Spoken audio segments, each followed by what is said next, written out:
이준석 위원님 질의해 주십시오. 예, 개혁신당 화성을 이준석입니다. 후보자님, 혹시 헌법 18조가 어떤 내용인지 대충 알고 계십니까? 말씀해 주십시오. 예, 모든 국민은 통신의 비밀을 침해받지 아니한다에 대한 부분입니다. 그런데 사실 저는 이거를 오늘 꺼내들 때 사실 정책 질의를 하려고 이제 말씀드린 건데, 방금 전에 이용기 의원님께서 지적하신 그런 부분, 트로이컷이라고 했던 부분 같은 경우에 상당히 문제의식을 가져야 될 부분인 것 같고요. 거기에 더해서 오늘 언론에서 제기하고 또 우리 위원회에서 제기된 그런 위키트리와의 계약이나 이런 부분을 조금 더 성실하게 해명해야 될 의무가 있다 이렇게 생각하는 것이, 최근에 이런 여론 조작 행위에 대해 가지고 정치권의 경각심이 높습니다. 그리고 국민들의 인지도 높은 상황 속에서 이 부분에 대한 해명을 좀 더 성실하게 하시기로 우선 부탁드립니다. 우선 HTTPS 검열에 대해서 혹시 알고 계십니까? 말씀 좀 부탁드립니다. 예, 인터넷 사이트 접속할 때 원래 HTTPS 주소로 들어가는 곳들은 전부 다 보안 통신으로 연결이 되기 때문에 중간에 누군가 가로채서 정보를 볼 수 없도록 되어 있습니다. 근데 최근 대한민국에서는 2019년에 HTTPS 차단 정책을 통해 가지고 선제적으로 음란물 도박 사이트 등에 대한 접근을 차단하고 있습니다. 이게 그러니까 사실상의 전수조사를 하고 있는 겁니다. 누군가가 인터넷 접속했을 때 HTTPS 주소로 접근했을 때 행선지가 어딘지를 서버에서 중간에 가로채서, 만약에 그것이 국가가 지정한 불온한 사이트면은 아예 들어가는 걸 차단한다는 것인데요. 이것 자체가 아까 말씀드렸던 헌법 18조에 상당히 충돌하는 부분입니다. 통신의 비밀을 보호받아야 되는데 내가 어느 사이트 접근하는지를 국가가 전수조사해서 판단해서 제가 못 들어가게 한다는 거 아니겠습니까? 이런 부분을 철폐하자는 주장이 일각에 계신데 어떻게 생각하십니까? 저도 의원님 의견에 공감을 하고요. 기본적으로 헌법이 부여하는 개인의 자유와 관련해서 기본적으로는 모든 국민이 통신의 자유를 가질 권리가 있다고 생각을 합니다.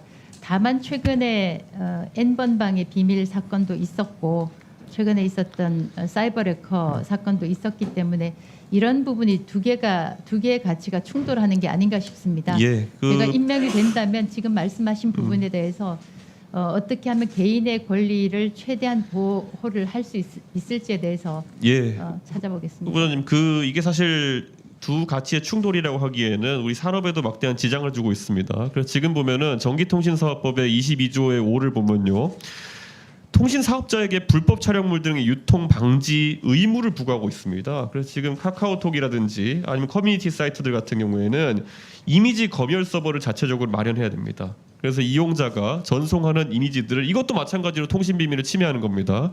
서버가 들여다보고 음란물이든지 아니면 불법 자료라고 생각하면은 전송을 거부하도록 되어 있습니다.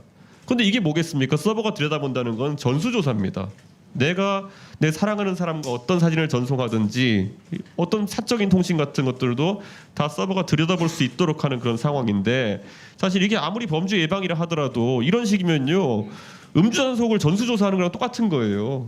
그런데 이런 식의 규제 위주의 통신 정책 때문에 지금 대한민국 산업 자체가 위축되고 있습니다. 과거에 혹시 후보자께서는 대통령과 검사 출신인 권성동 원내대표가 소위 체리 따봉 문자라고 하는 것을 주고받은 걸 보신 적 있습니까? 봤습니다. 이 두 분의 여당 핵심 관계자들이 하필이면 왜 국산 메신저가 아닌 텔레그램을 통해 가지고 이런 내용을 주고받았는지 혹시 고민해 본 적 있으십니까? 후보자께서는 두 메신저 다 쓰십니까?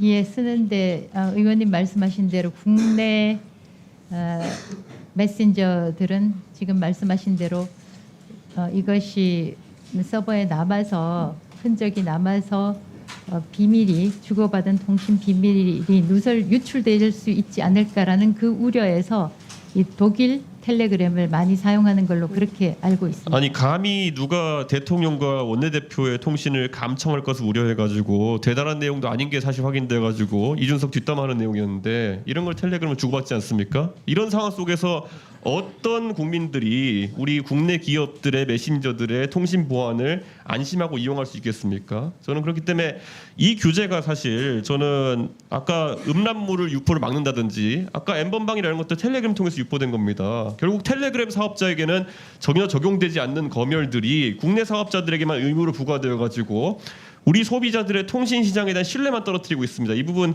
적극 시정할 의사가 있습니까? 적극 시정할 의사 있고 좋은 말씀 주셔서 감사합니다.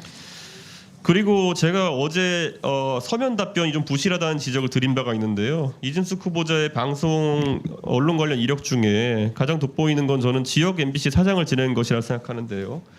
지역 MBC 사장으로서 경영 실적에 대해서는 몇 번 저희 위원회에 말씀하셔가지고 1위 했다, 2위 했다 이런 거 말씀하셨는데요. 그건 아마 수치적인 걸 얘기한 것일 테고요.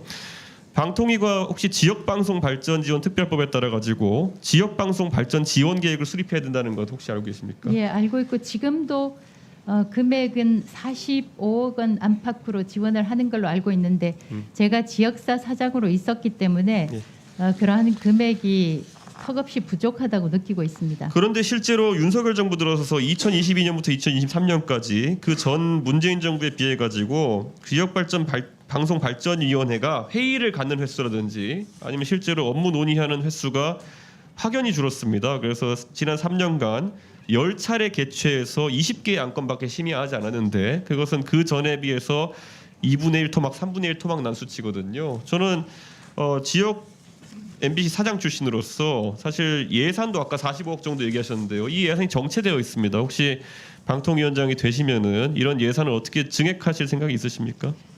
우리나라의 모든 것이 서울 수도권 중심으로 이루어지고 있고 지역의 여론이라든가 지역의 소식들이 많이 죽고 있는 게 사실입니다. 제가 위원장으로 임명이 된다면 소신을 갖고 어떻게 지역 방송, 지역 언론을 지원할 수 있는 방안이 있는지 적극적으로 살펴보겠습니다.